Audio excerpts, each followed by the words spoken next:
Matul l-2023, Servizz.gov irċieva aktar minn 2.2 miljun talba għal servizzi u informazzjoni relatati ma' servizz pubbliku.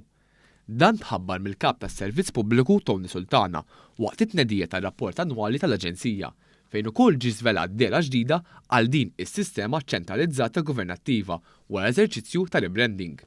Mir-rapport annwali riżulta li għal darb'oħra il-mezzi diġitali jibqgħu l-aktar popolari biex wieħed jieħu s-servizz jew jitlob informazzjoni bi kważi 900,000 viżitatur fuq is-sit elettroniku servizz.gov.mt. Magħhom jiżdiedu aktar minn 86,000 email u kważi 61,000 utent li jużaw iċ-chatbox li wkoll tnieda uffiċjalment is-sena li għaddiet.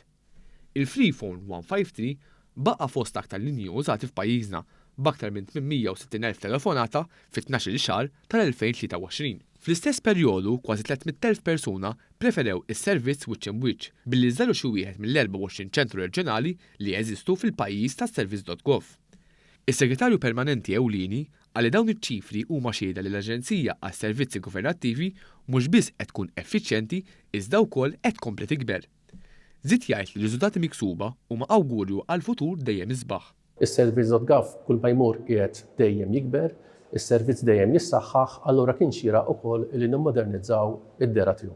Il-kap eżekuttiv tal-Aġenzija, Massimo Vella, spjega li s-Servizz.gov għaddej minn proċess ta' speċjalizzazzjoni u modernizzar li diġà qed iħalli riżultati mixtieqa biex il-klijenti jinqeda dejjem aħjar.